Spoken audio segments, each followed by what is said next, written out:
Buongiorno ragazzi, parliamo oggi dell'ultimo argomento della seconda metà del Cinquecento, ovvero la guerra civile in Francia, le guerre civili, perché in realtà possono essere divise in tante, questa guerra può essere divisa in tante piccole guerre, le guerre di religione in Francia nella seconda metà del Cinquecento.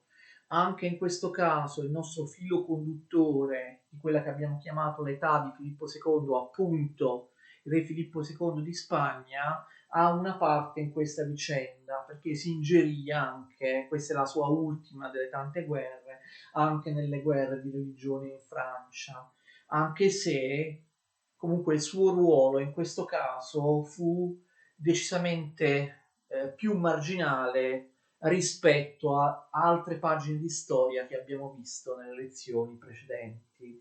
Allora, le guerre di religione in Francia di solito sono considerate piuttosto complicate. Cercherò, se riesco, di spiegarvele in maniera chiara. Non vi spaventate per questo albero genealogico, questo albero genealogico ci può aiutare.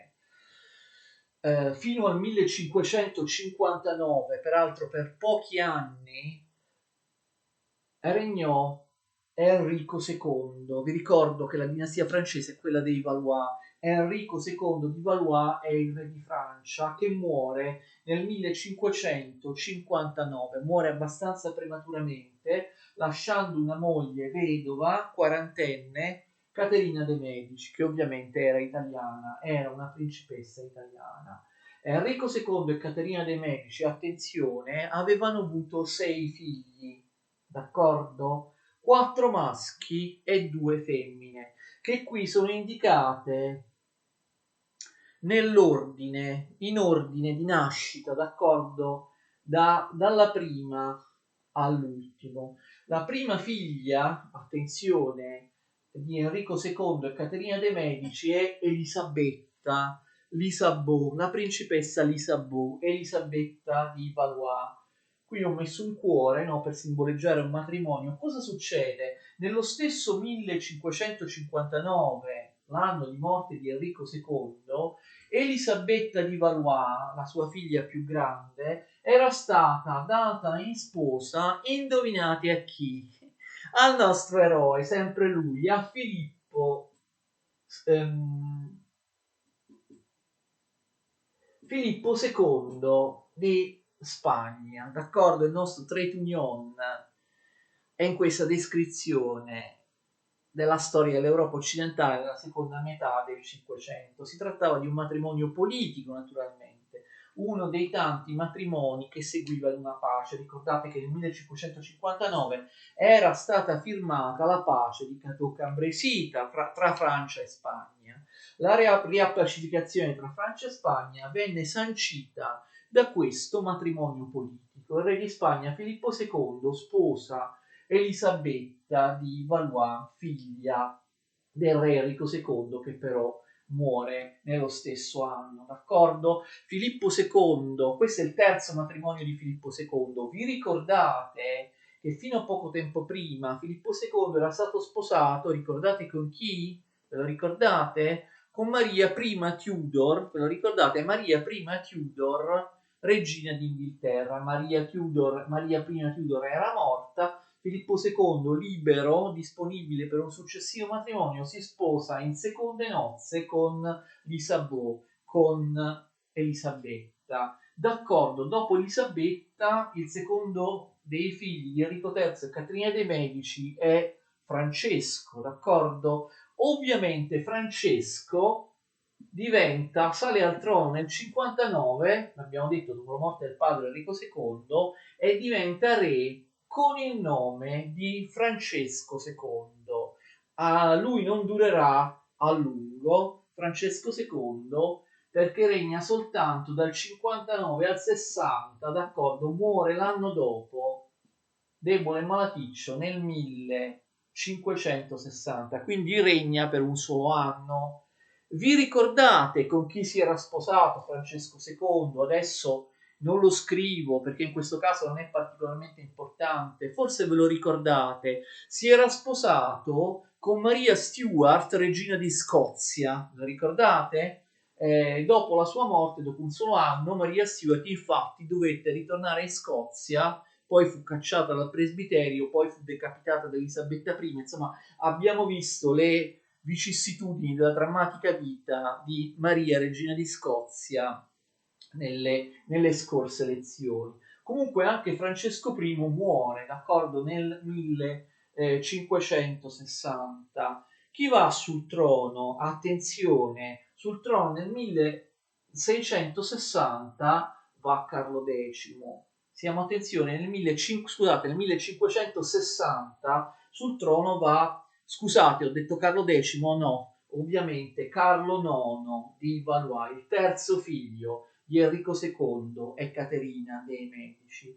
Attenzione, quando Carlo IX sale al trono, ha soltanto 10 anni, quindi Carlo IX non può regnare. 1560 sale al trono, ma ha soltanto 10 anni. La reggenza provvisoria del trono viene attribuita a Caterina de' Medici, quindi Caterina de' Medici regna al posto del figlio minorenne Carlo IX a partire dal 1560.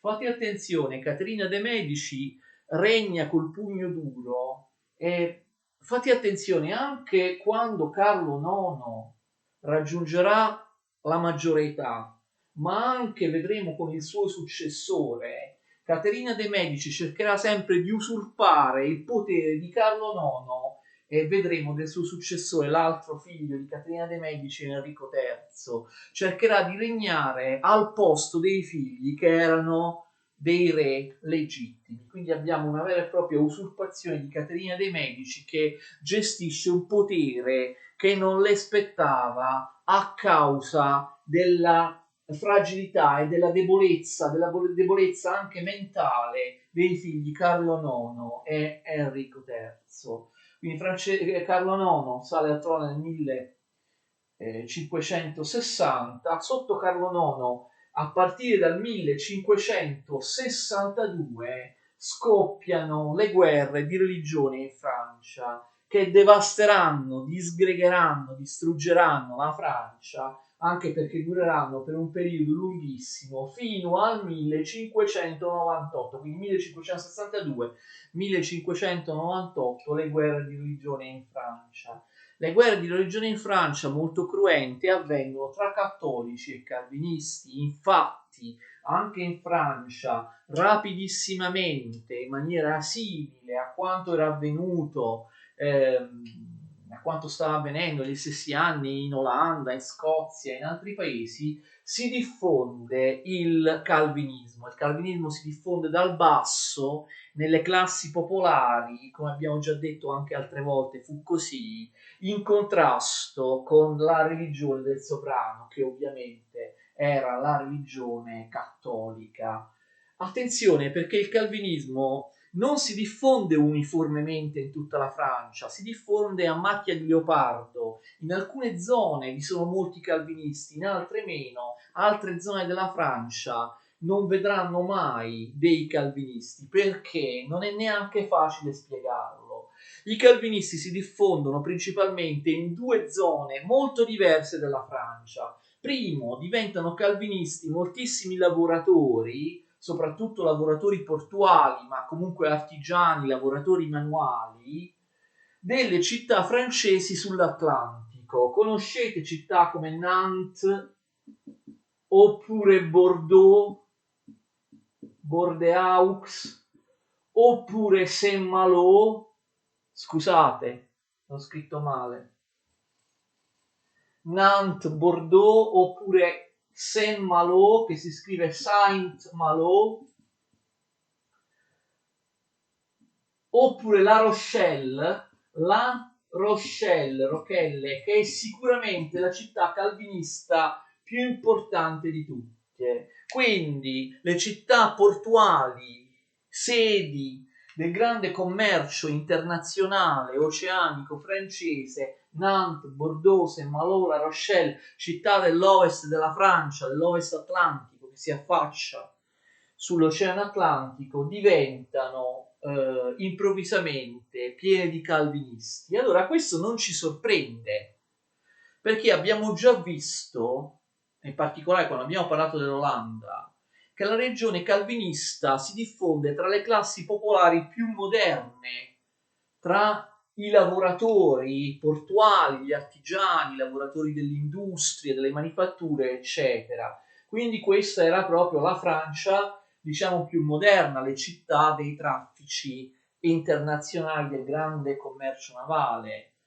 E quindi attenzione, noi potremmo essere portati a pensare, sbagliando, che i calvinisti si diffondono nella Francia più moderna, nella Francia capitalistica, nella Francia operaia, ok, artigianale, mentre invece magari la Francia contadina, la Francia rurale resta conservatrice e cattolica. Non è così, perché la seconda zona importante dove si diffondono, fate attenzione, i calvinisti in Francia è appunto una zona rurale, interna, contadina, molto molto arretrata. Sono delle regioni del sud della Francia che più o meno corrispondono a quella che si chiamava Linguadoca. Vi ricordate? La società provenzale, gli albigesi, eccetera.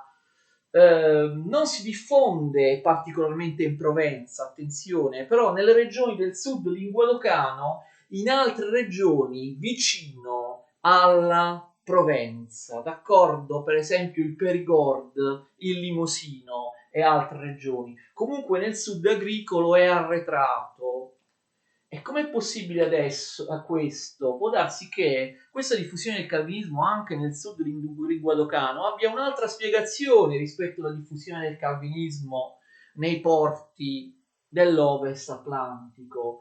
Ricordate che il calvinismo era una religione ostile al sovrano assoluto, ostile anche al centralismo, preferiva le repubbliche, ok?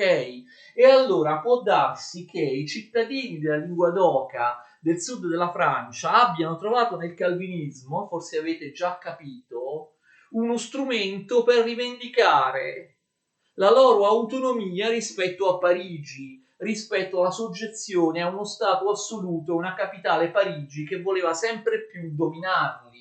Loro che nella Linguadoca, nel sud, non si sentivano neanche pienamente francesi, d'accordo? Quindi i risvolti, come dire, politici della teologia calvinista che portavano al rifiuto del sovrano assoluto, alla, alla predilezione per le repubbliche indipendenti, e in qualche modo piace ai francesi del sud linguadocano perché trovano in questo, capite, un mezzo per rivendicare la loro autonomia, la loro indipendenza da Parigi, per non farsi schiacciare dallo Stato, dal governo assolutistico di Parigi. Forse anche per questo motivo, ricordate, in queste stesse regioni si era diffusa l'antica eresia catra, ricordate i catari, gli albigesi, forse proprio per lo stesso motivo, perché la civiltà provinciale catara, provenzale catara albigese non si considerava francese, aveva anche una lingua diversa, la lingua doc, no? Da cui la lingua doca, il sud linguadocano. E era una società che si considerava più raffinata di quelli che considerava i barbari francesi del nord, che erano considerati più dei tedeschi che dei francesi, una civiltà che si considerava più vicina all'Italia, al retaggio dell'impero romano e così via. Quindi forse per lo stesso motivo per cui lì si era diffusa, guarda caso, proprio lì, l'eresia catara, una forma quindi di indipendentismo su base religiosa rispetto al centralismo di Parigi, si diffonde anche la religione protestante calvinista, proprio perché è un modo per rivendicare la diversità e quindi l'indipendenza da Parigi. Questa tesi sarebbe, attenzione, confermata dal fatto che a Parigi i calvinisti non si diffusero mai, la religione calvinista non attecchì mai, proprio forse perché Parigi era il punto era la capitale della Francia, quindi il punto proprio del massimo centralismo monarchico francese. In ogni caso, queste sono le regioni in cui si diffonde il calvinismo. In molte altre regioni della Francia il calvinismo fu poco rappresentato, oppure come a Parigi non attecchì mai, fu sempre del tutto assente, d'accordo? Fate attenzione, il calvinismo poi, oltre che nelle classi popolari, si diffonde anche tra i nobili, questo è molto importante, il calvinismo in Francia, forse per lo stesso motivo per cui si era diffuso tra i linguadocani. Ovviamente i nobili volevano mantenere i propri privilegi, non farsi schiacciare da un sovrano assoluto, d'accordo? E quindi a Parigi non c'erano calvinisti, ma ora mi smentisco subito, tranne appunto grandi famiglie aristocratiche nobili. Abbiamo visto, vedevano nel calvinismo una limitazione al potere assoluto del sovrano, perché il calvinismo in generale per motivi teologici era contro l'assolutismo sovrano, e quindi magari molti nobili francesi si convertono al calvinismo perché lo considerano una forma di resistenza alle pretese dell'assolutismo sovrano che vuole eliminare i privilegi e i poteri dei nobili, d'accordo? E quindi attenzione, nel 1562 abbiamo visto scoppia la prima delle tante guerre di religione che si concludono nel 1598, perché un piccolo villaggio che si chiama Vassy, un piccolo villaggio di calvinisti, viene sterminato dai cattolici, e questa è l'occasione dello scoppio della guerra in grande stile. Attenzione, i calvinisti francesi vengono chiamati ugonotti. Non significa che sono una religione particolare, ugonotto è solo un nome convenzionale con cui viene chiamato il calvinista francese. Come i calvinisti abbiamo visto scozzesi si chiamano presbiteriani, come i calvinisti vedremo inglesi si chiameranno puritani, i calvinisti francesi vengono chiamati ugonotti, ma sempre uguali sono calvinisti, ugonotti è semplicemente il nome che viene dato ai calvinisti in Francia. Ugonotti non significa qualche altra cosa diverso dal calvinismo, è solo un modo con cui i calvinisti in Francia vengono chiamati. Si scatenano le guerre di religione, ci sono varie fazioni. Quali sono le famiglie? Sono moltissime famiglie di nobili importanti che guidano l'esercito degli ugonotti. Prima di tutto ci sono i Borbone, la nobilissima famiglia dei Borbone, in particolare Antonio di Borbone, ma anche altri della sua, d'accordo, della sua famiglia, d'accordo, anche altri della sua famiglia. Antonio di Borbone aveva un fratello che si chiamava Luigi di Condé, quindi oltre ad Antonio di Borbone, uno dei capi degli ugonotti, attenzione, dei calvinisti, è il grande nobile Luigi di Condé, fratello di Antonio di Borbone. Un altro dei condottieri, dei leader dei calvinisti era l'ammiraglio di Coligny, che si scrive così e si legge Coligny. Attenzione, tutti questi personaggi erano parenti stretti della famiglia reale, erano nobili di altissimo rango che avevano tradito la famiglia reale e la religione storica della Francia, proprio perché si apponevano all'assolutismo monarchico. Quindi abbiamo famiglie nobili importantissime che guidano i calvinisti. Tra i cattolici sicuramente a capo di quella che verrà chiamata Ligue Catholique, la Lega Cattolica, ci sono invece i Guisa, la famiglia dei Guisa, d'accordo? In particolare Francesco di Guisa.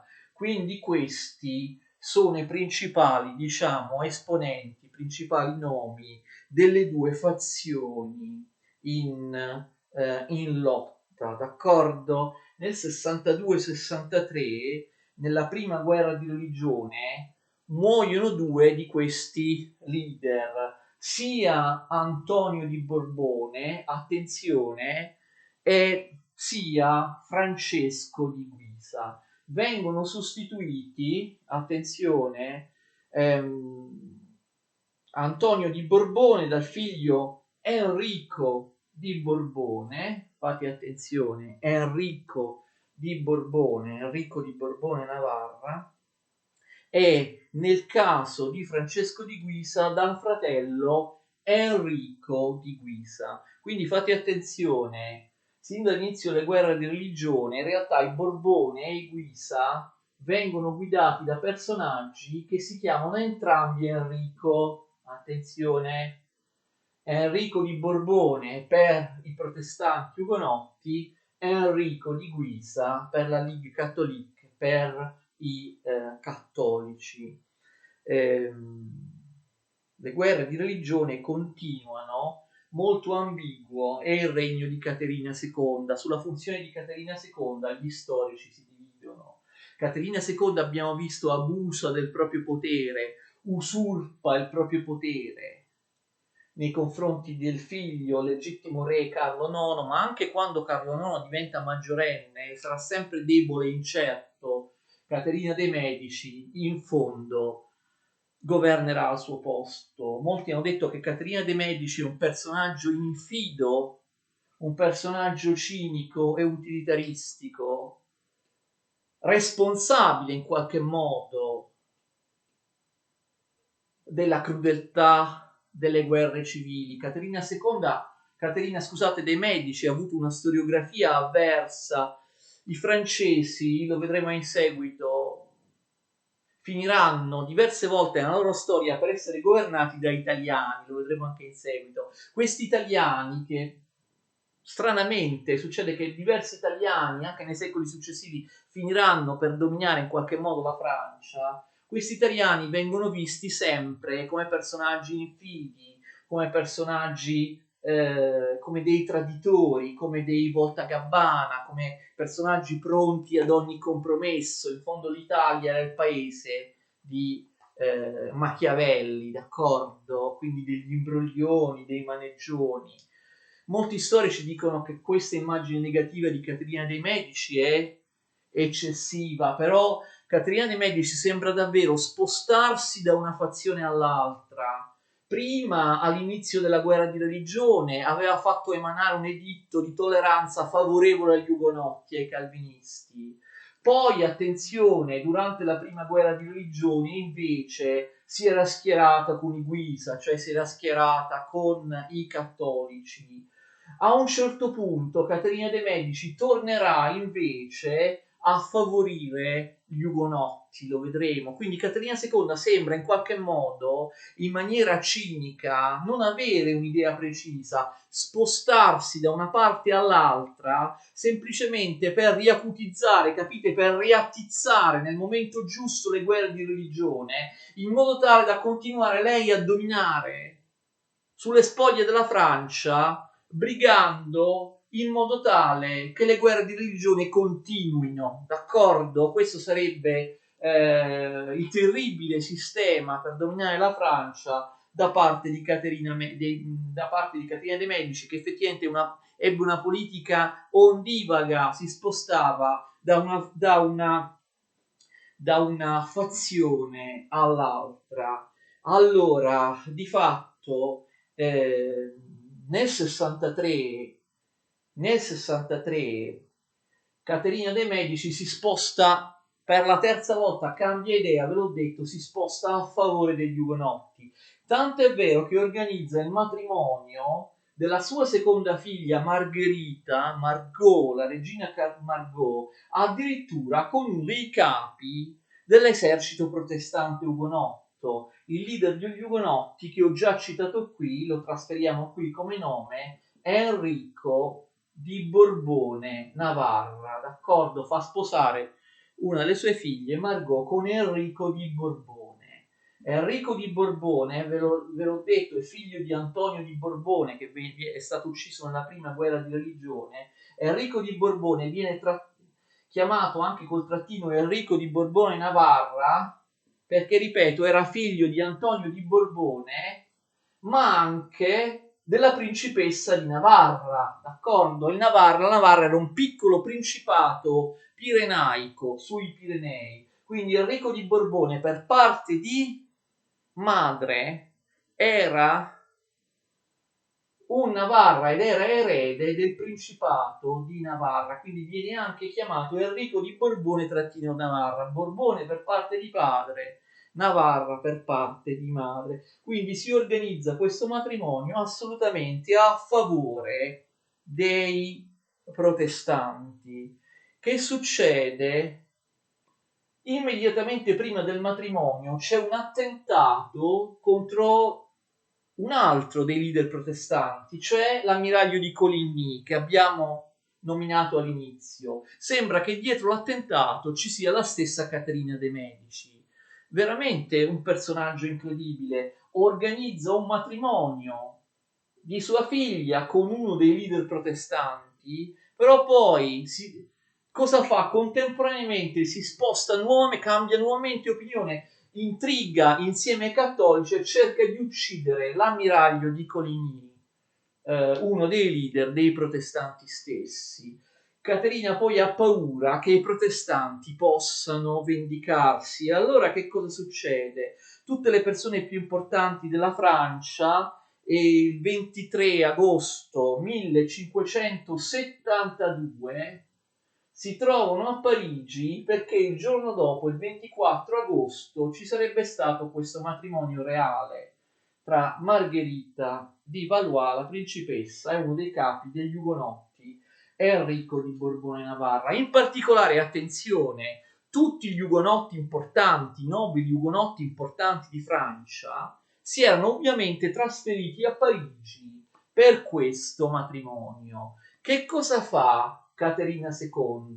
Convince Carlo IX, suo figlio, che era un burattino nelle sue mani, a scatenare un terribile massacro contro i calvinisti. Ma come? Organizza il matrimonio di una sua figlia Margherita con uno dei capi dei calvinisti. Alla vigilia, il giorno prima del matrimonio, Caterina de' Medici, attraverso suo figlio Re Carlo IX, fa sterminare tutti i calvinisti che si sono recati a Parigi per il matrimonio. Dal santo di quel giorno, si tratta della notte tra il 23 e il 24 agosto del 1572, la famosa notte di San Bartolomeo. I calvinisti invitati al matrimonio, tutti i nobili calvinisti, vengono massacrati nella notte, d'accordo? Perde la vita anche, appunto, l'ammiraglio di Coligny che viene ammazzato. Ed Enrico di Borbone, che si deve sposare il giorno dopo, ad Enrico di Borbone, attenzione, Enrico di Borbone viene catturato, ma si deve sposare il giorno dopo, gli viene salvata la vita purché si converta a forza al cattolicesimo, d'accordo? E incredibilmente, sembra proprio una cosa macabra, una cosa gotica, il giorno dopo il matrimonio reale si svolge. Immaginate con quale gioia da parte di Enrico di Borbone-Navarra che si sposa con Margherita di Valois dopo essere stato catturato e costretto a forza per avere salvato la vita a diventare cattolico, con tutti i suoi amici ugonotti che il giorno prima erano stati sterminati, i suoi amici ugonotti invitati al matrimonio. Si sposa comunque e salva la vita, però poi in seguito lui ripudierà Margherita, attenzione, si sposerà con un'altra donna e ben presto Enrico di Borbone tornerà alla religione ugonotta e a portare avanti la guerra degli ugonotti contro i cattolici. La notte di San Bartolomeo è un giorno terribile anche perché il massacro dei calvinisti non avviene solo a Parigi tra gli invitati al matrimonio. Il fanatismo dei cattolici contro i calvinisti si diffonde in tutta la Francia, per giorni, per settimane, in tutta la Francia i calvinisti vengono massacrati brutalmente dai cattolici. Si tratta di una delle esplosioni, proprio nella storia del mondo, di una delle esplosioni più gravi del fanatismo religioso. La notte di San Bartolomeo, il massacro che, ripeto, si estende in tutti i punti della Francia dei cattolici contro i calvinisti ugonotti, ugonotti, rimase proprio l'emblema del negativo del fanatismo religioso, del fanatismo religioso, dell'intolleranza religiosa. I calvinisti vengono massacrati, anche donne e bambini, c'è una follia generale, anche i vicini di casa, anche nei piccoli villaggi di campagna, i cattolici escono di casa per ammazzare, per trucidare i vicini di casa, magari anche i bambini che fino al giorno prima, i bambini ugonotti che fino al giorno prima giocavano con i bambini cattolici delle famiglie che li massacrano. Gli ugonotti vengono ammazzati sulla pubblica piazza, bruciati, squartati, in una orgia di fanatismo e di terrore che si diffonde in tutta la Francia. Naturalmente, ovviamente, le guerre di religione riprendono, d'accordo? Riprendono. Fate attenzione, perché Carlo IX muore soltanto, attenzione, 2 anni dopo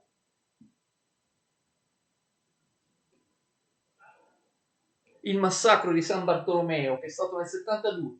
Carlo IX muore nel 74, attenzione, molti storici dicono che era sopravvissuto solo 2 anni, scivolando lentamente nella pazzia, proprio a causa del senso di colpa di aver accettato di aver accettato il massacro della notte di San Bartolomeo. Quindi attenzione, Carlo IX muore nel 1574, il nuovo re ovviamente è il terzo dei figli di Enrico III e Caterina de' Medici a partire dal 74, ovvero Enrico III, d'accordo?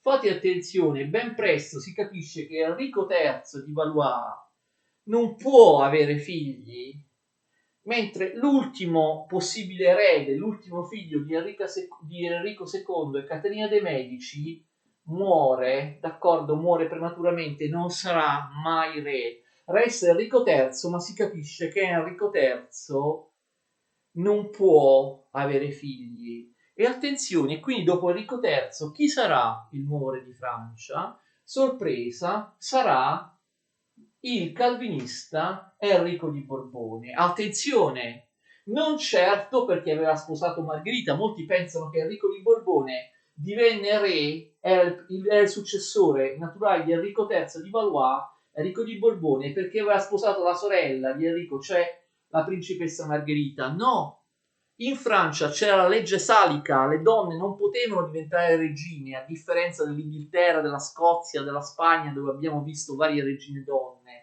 La sovranità non poteva diffondersi, essere trasmessa a linea femminile. Quindi Enrico di Borbone non diventa certo re perché ha sposato Margherita di Valois, ma perché dopo Enrico III è il successore legittimo, perché, attenzione, lui discende dall'antico re Luigi IX e quindi era imparentato con i Valois. Situazione difficile perché Enrico III non può avere figli, le guerre di religione continuano, ma la cosa molto singolare è che dopo la morte di Enrico III dovrebbe diventare re, per le leggi di successione dell'epoca, proprio Enrico di Borbone Navarra, che era fortemente calvinista, ugonotto, d'accordo? E, attenzione, la Lega Cattolica di Enrico di Guisa viene appoggiata dal Papa, ma attenzione, viene appoggiata anche da Filippo II di Spagna, che inizia ad essere invadente, a ingerirsi nelle guerre di religione francese, d'accordo? Una delle ultime guerre di religione negli anni '80 si chiama la guerra dei tre Enrichi, d'accordo? Perché? Lo so che sembra complicato, se mi avete seguito però dovreste aver capito, perché tutti e tre i capi delle fazioni si chiamano Enrico. Voi avete detto va bene, Enrico di Guisa è capo della Lega Cattolica dei Cattolici, Enrico di Borbone è capo dell'esercito protestante. Qual è il terzo Enrico? Enrico di Borbone, Enrico di Guisa, appunto il re, Enrico III di Valois, che incredibilmente si schiera a favore dei protestanti, d'accordo? Abbiamo il primo re della casa reale francese, re dei Valois, che anche se non si converte ufficialmente al calvinismo, si schiera e combatte a favore degli ugonotti, d'accordo? Enrico III, il re, fa addirittura uccidere Enrico di Guisa, il capo dei cattolici. La Francia, ma soprattutto Parigi, non può accettare che il proprio re favorisca gli ugonotti e quindi Parigi insorge, d'accordo, contro Enrico III. Nel frattempo siamo arrivati nel 1589, Caterina dei Medici muore e non può più manovrare le guerre di religione. Per una sorta di vendetta, nel 1859 anche Enrico III, il re, viene ucciso ovviamente da un fanatico cattolico che non gli perdonava di stare dalla parte dei protestanti. Che vuol dire, anche se sembra complicato, che tra i tre Enrichi due muoiono sempre per attentati. Il re Enrico III di Valois aveva fatto uccidere Enrico di Guisa, capo dei cattolici. È un cattolico, per vendicare questo, aveva a sua volta ucciso Enrico III di Valois. Chi è adesso il nuovo re di Francia? L'abbiamo visto, è Enrico di Borbone-Navarra, che quindi a partire dal 1589 è il nuovo re di Francia, o meglio, dovrebbe esserlo.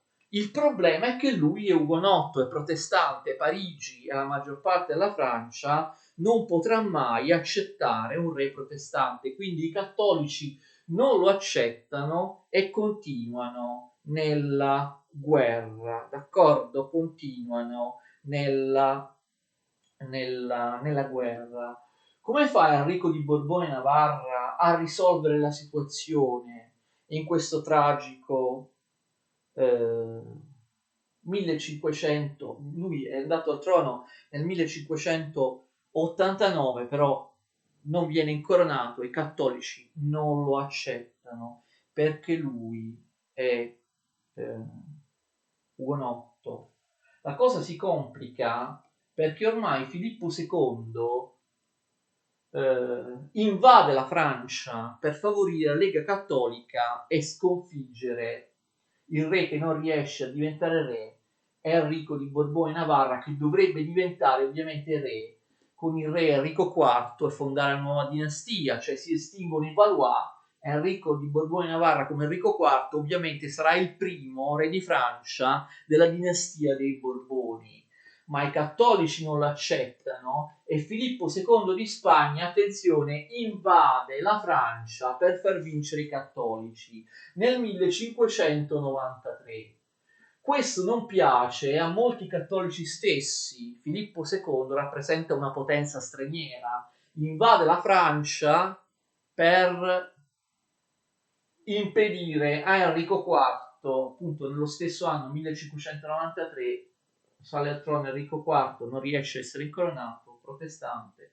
1503 Filippo II invade la Francia per far prevalere ovviamente la fazione cattolica, però attenzione, Filippo II non lo fa gratis, vuole far prevalere la fazione cattolica e chi vuole mettere come re di Francia, lo so che sembra incredibile, sua figlia, ma in Francia c'è la legge salica, le donne non possono diventare regine, Filippo II non ha interesse per questo, vuol cambiare la legge salica. Capite la scusa? Filippo II aveva avuto una figlia con Elisabetta di Valois, vi ricordate il suo matrimonio? Aveva avuto una figlia con una principessa di Valois e quindi sosteneva che sua figlia, che era anche figlia di Elisabetta di Valois, figlia del precedente Enrico II, era la giusta candidata per diventare regina cattolica di Francia, d'accordo? Cioè la figlia di Filippo II. In questo modo Filippo II si sarebbe impossessato della Francia.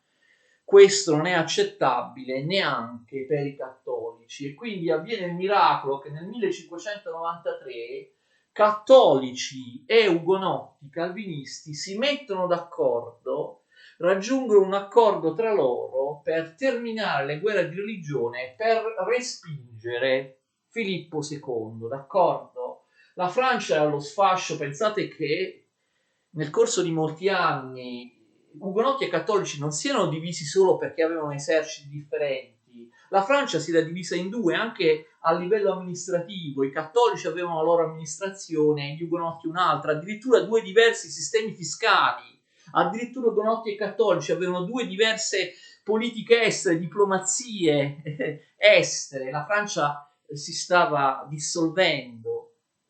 Invece nel 1593 cattolici e protestanti, cattolici ugonotti, si mettono d'accordo per terminare le guerre di religione, anche perché insomma l'invasione di Filippo II, la pretesa di mettere sua figlia, la figlia re di Spagna, come regina di Francia, è troppo, è inaccettabile anche dal punto di vista dei cattolici. Come fa Enrico IV di Borbone, che diventerà appunto il nuovo re di Francia, a mettere d'accordo cattolici e calvinisti? Con un gesto da re. Enrico IV capisce che un re di Francia non può essere ugonotto, non può essere calvinista, la maggioranza dei cattolici è francese, la maggioranza dei francesi è cattolica, il cattolicesimo è la religione storica, è la religione che dà identità alla, alla, alla Francia, d'accordo? E quindi nel 1593, proprio dopo l'invasione di Filippo II, Enrico IV fa un gesto che può sembrare opportunistico, invece è un grande gesto da re. Abiura la religione calvinista e per un senso di ragion di Stato si fa cattolico, perché dice: io capisco che il re di Francia deve essere cattolico. Naturalmente intimamente lui resterà protestante, però l'importante è che esteriormente lui diventa cattolico, promette, attenzione, un editto per pacificare le due fazioni in cui si stabilirà che il re di Francia deve essere per forza cattolico, e lui stesso ha cambiato religione e è diventato cattolico nel 1593, ma ovviamente promette anche la tolleranza religiosa nei confronti degli ugonotti, dei calvinisti.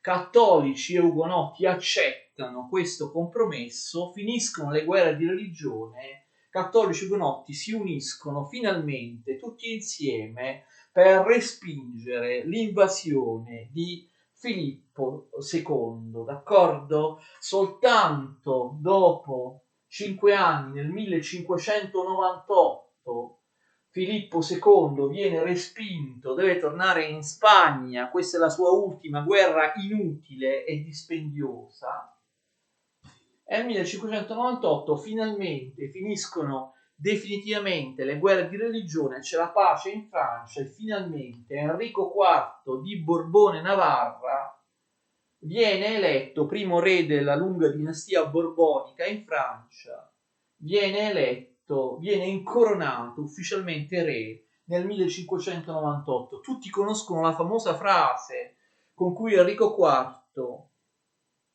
accompagnò la sua decisione di abbandonare il calvinismo e di diventare cattolico. Parigi val bene una messa, Parigi val bene una messa, si intende la messa cattolica, capite? Parigi, diventare re, riunificare la Francia, val bene una messa, cioè diventare re, quindi diventare cattolico per poter essere re, è più importante di dover subire una messa cattolica, d'accordo? Parigi va bene una messa, vuol dire diventare re a Parigi vale di più rispetto all'inconveniente di dover ascoltare una messa cattolica. Parigi vale di più rispetto alla necessità di essere cattolico. Parigi va bene una messa, e in realtà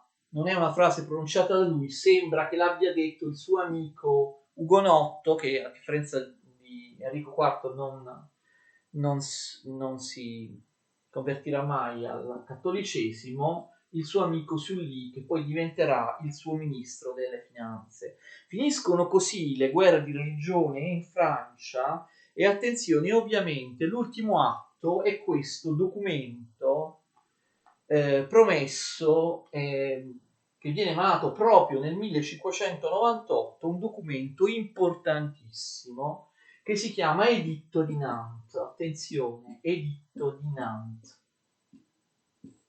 L'Editto di Nantes scrive, dichiara prima di tutto che la religione cattolica è la religione dominante in Francia e che ogni re di Francia deve necessariamente essere cattolico, d'accordo? Ok. Tuttavia poi dà un'ampia tolleranza religiosa a livello singolare a ogni singolo calvinista o ugonotto in Francia. Quindi è importante perché è uno dei primi editti di tolleranza. Per la prima volta la tolleranza religiosa viene riconosciuta in un grande paese europeo. Tu puoi essere cattolico, puoi essere calvinista o ugonotto, puoi cambiare opinione quando vuoi. Sono riconosciute entrambe le fazioni del cristianesimo. È la prima volta che questo avviene in un grande paese. Attenzione, ricordate, c'è stata un'eccezione. Ricordate la Boemia degli Ussiti, anche gli Ussiti, che poi confluiranno, anticipate protestanti, ma poi sarebbero confluiti, ne abbiamo parlato in passato, nella grande famiglia protestante, anche gli Ussiti ebbero la tolleranza e quindi in Boemia si poteva essere ussita oppure cattolico, però con l'unica eccezione della Boemia si tratta del primo grande stato, della prima potenza cattolica in cui viene data tolleranza anche al calvinismo, cioè viene data libertà di religione. Voi mi direte, ma c'era stata già la Germania, no? Il cuius regio eius religio, vi ricordate? Qualche decennio prima. In Germania si poteva essere, attenzione, ricordate, non calvinisti però, luterani, perché i protestanti in Germania sono fondamentalmente luterani, e cattolici. Però se vi ricordate, il cuius regio eius religio della dieta di Augusta, ve lo ricordate, non dava la tolleranza a livello individuale, dava la possibilità di scelta tra essere protestante, luterano e cattolico. Ve lo ricordate? Soltanto al principe, cuius regio eius religio. Se il principe era cattolico, tutti i suoi cittadini nel suo territorio dovevano essere cattolici. Se il principe era protestante luterano in Germania, tutti i cittadini del suo principato dovevano essere luterani. Quindi la libertà veniva data al principe, che legava la coscienza dei propri cittadini. Invece in questo caso l'editto di Nantes, la libertà, la tolleranza religiosa, la libertà di coscienza viene data ad ogni singolo cittadino, ripeto, tranne che nel Regno di Boemia. È la prima volta che questo succede in un grande stato, in particolare in uno stato cattolico, che i calvinisti ottengano la libertà. Attenzione, ci sono però delle limitazioni. L'editto di Nantes distingue tra libertà di coscienza e libertà di culto. La libertà di coscienza è la libertà di pensiero. Io posso essere calvinista intimamente, posso anche dire di essere calvinista, cioè esprimo una libertà di coscienza, di opinione. Però la libertà di culto poteva essere limitata. La libertà di culto è un'altra cosa. È il fatto che i calvinisti potessero fare propaganda, costruire delle chiese, costruire dei loro centri culturali, eccetera. Questo, attenzione, è la libertà di coscienza, quindi tutti i cittadini francesi. La libertà di culto però a volte era limitata. Cioè la libertà di culto per i protestanti ugonotti era massima dove gli ugonotti erano molti, come nel sud della Francia e nei porti sull'Atlantico, come abbiamo visto. Era limitata nelle regioni dove gli ugonotti erano pochi. E la libertà di culto invece poi era proibita, era inibita, non esisteva, dove gli ugonotti praticamente non c'erano, in particolare a Parigi. In Parigi gli ugonotti non potevano costruire chiese o diffondere i loro libri, eccetera. Quindi se la libertà di coscienza era garantita a tutti i cittadini ugonotti in qualunque punto della Francia, invece la libertà di culto, in alcuni casi, quando gli ugonotti erano pochi o nelle regioni dove erano assenti la libertà di culto era limitata, d'accordo? Poi agli Ugonotti vengono date anche delle garanzie militari, il che è molto importante. Gli Ugonotti sono autorizzati per autodifesa a costituire 150 piazze forti, d'accordo? 150 fortificazioni armate di autodifesa. Quindi in moltissimi posti della Francia vengono date loro delle piazzaforti, delle garanzie militari. Ovviamente la piazzaforte più grande e più importante era nella città di La Rochelle, la maggiore delle città dei calvinisti, d'accordo? La maggiore delle città dei calvinisti. Ultima cosa sull'editto di Nantes, poi abbiamo finito. Vedremo poi la storia della Francia e il regno di Enrico IV e dei suoi successori nelle elezioni sulla Francia del 600. Ultima cosa che preoccupò non poco i calvinisti, gli ugonotti. La tolleranza viene data, viene accordata nell'editto di Nantes, ma non come la intendiamo noi oggi. Cioè, oggi la tolleranza viene spesso, di solito, no? Concepita come il fatto di stare allo stesso livello tra quelli che hanno idee diverse. Invece no, attenzione, nell'editto di Nantes si dice non solo che la religione cattolica è la religione della Francia e i calvinisti vengono solo tollerati per grazia del sovrano, si dice, attenzione, che la religione cattolica è la religione vera, ok? Si dà per scontato, si dice così, che la religione, si dà per scontato che la religione cattolica è la religione vera, mentre invece i calvinisti sono tollerati anche se sbagliano, se si trovano in una religione falsa, d'accordo? Infatti i calvinisti vengono chiamati nell'editto di Nantes gli appartenenti alla religione sedicente riformata, alla religione pretesa riformata, religion prétendue réformée. Non so se l'ho scritto bene, l'avrò scritto male, gli accenti francesi, non fa niente, controllati dal libro. Cioè, quando si parla dei calvinisti, gli ugonotti, dell'editto di Nantes, loro ufficialmente si chiamavano loro stessi religione riformata. L'editto di Nantes li chiama religione sedicente riformata, capite? Pretesa riformata. Quindi dà per scontato che la religione dei calvinisti non sia una vera religione riformata, sia una religione falsa, mentre la religione cattolica è la religione vera. Cioè la tolleranza viene data, fate attenzione, ma viene data come un atto di grazia, capite? Di concessione da parte del sovrano, che riafferma che la religione cattolica è vera, rappresenta la verità assoluta, che dice guarda, io sono sovrano cattolico, ma insomma, siccome sono buono, ti concedo a te calvinista la tolleranza, ma per un atto di grazia del sovrano, non perché riconosco la tua religione, capito? Al pari delle altre religioni. La tua religione è falsa, è disprezzabile, però comunque io sovrano deciso di tollerarla. Capite qual è l'inghippo?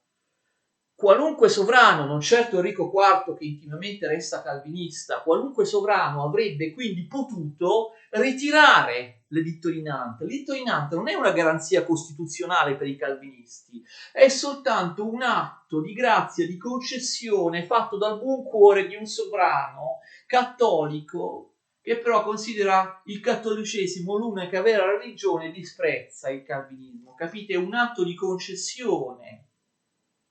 Non è la garanzia di un diritto stabile. La tolleranza agli ugonotti deriva dalla bontà, dalla grazia di un singolo sovrano e quindi un sovrano successivo, Enrico IV, potrebbe, senza nessun problema, come infatti vedremo accadrà, abolire l'editto di Nantes e ricominciare a perseguitare gli ugonotti. Ma questa è un'altra storia. Buongiorno.